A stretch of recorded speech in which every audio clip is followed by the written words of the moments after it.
Hi there, Becky here from 168 Fitness. Over the past few weeks, I've been talking about how to get a head start on next year New Year's resolutions, but also finishing the year on a high and just trying to tick off some of those goals that perhaps you set at the start of the year. And just ending 2022 on a high. We're not there yet, but this is my final week of giving you my exercise and nutrition advice. So you're just going to have to keep going and keep applying what the advice I've given you already. This week, final top tip for you in terms of nutrition and food. There's loads of advice I could give you. I've covered only a few things that I just think are probably some of the most important maybe, but also can sort of just see the results and feel the benefits of doing it. The most impactful, is that a word?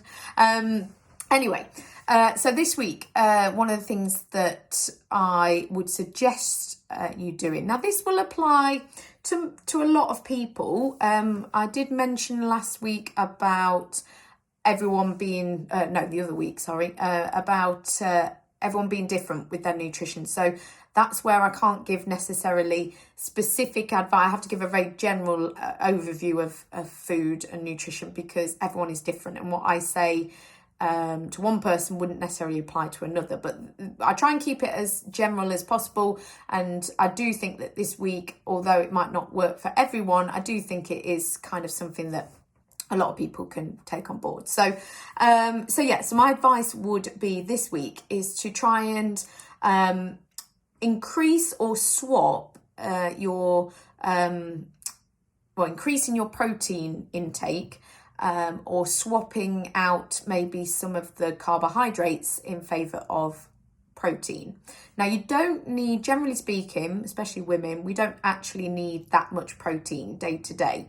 That will vary. Everyone varies according to their weight and also just their body composition and just their demands on their body and things. So I can't tell you exactly how much protein you need, but it's not actually that much. So you can just get enough protein from the food that you eat, 3 meals a day and maybe some snacks. You don't need to supplement. You don't need to have protein shakes and things like that. You can if you really want to, but you don't need to. Your body will just get rid of what it doesn't need in terms of protein. But what I find myself, and also I recommend to clients, is that especially if you're not that active, if you are active, then you probably prefer, your body certainly will prefer to get its energy from carbohydrates. If you're doing a lot of exercise and you need to sort of feel fueled, carbohydrate is your body's preferred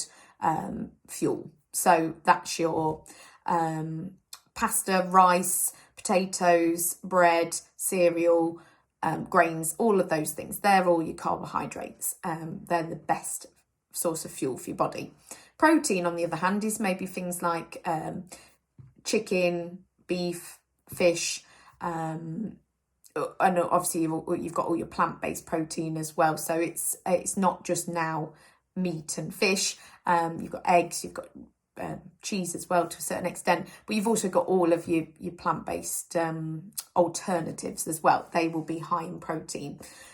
So what I would suggest, the advice that I give to my clients is to try and maybe increase your protein intake and also awareness as well. So just thinking a little bit more about trying to have some protein rather than carbs, or more protein than carbs, or kind of reducing your carbohydrates and having more protein instead. So for example, if you would usually have a curry, homemade curry, or even a takeaway curry, if you would usually have a curry with rice, and you might even have a naan bread as well.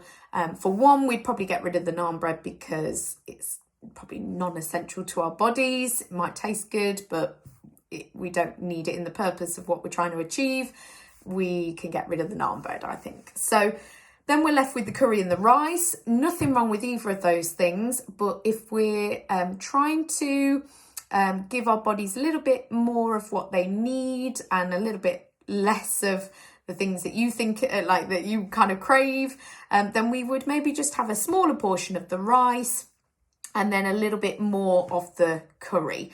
Now, the reason why I say that is that the protein, in whatever form that is, will keep you feeling fuller for longer, more full, if I can say that, than having the carbs. Now, there's nothing wrong with carbs. I'm not demonizing them. I'm not saying cut out carbs unless you feel that you want to completely cut out carbs, which will work really well, but realistically, it doesn't work for a lot of people because you're just going to crave carbohydrates if you cut them out because you've kind of said no, and then you're just going to want them more. And also you're just maybe going to feel a little bit low on energy as a result.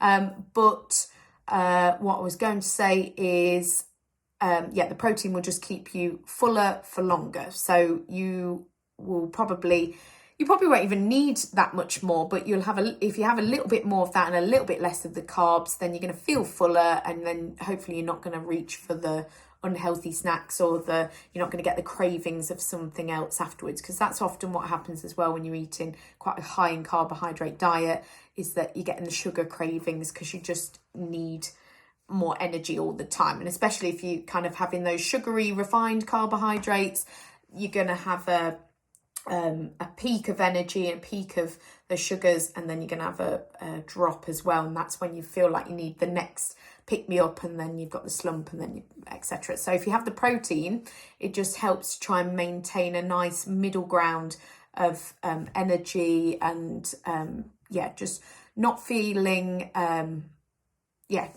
too high or too low, and just a nice constant, keeping you fuller, keeping you energized, constant. And that's good for everyone to have that. So as I said, not saying cut out carbohydrates. Don't really like cutting out anything because it's just one of those things. Psychologically, you're probably going to want it more than ever once you say you can't have it.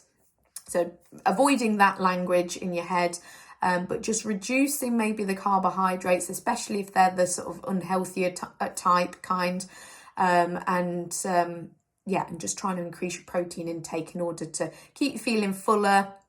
Also will help with bloating. Perhaps you'll perhaps notice that your tummy feels a bit flatter, you feel a bit lighter, a little bit more energized for not having like kind of that, when you have a big meal and it's usually carbohydrate,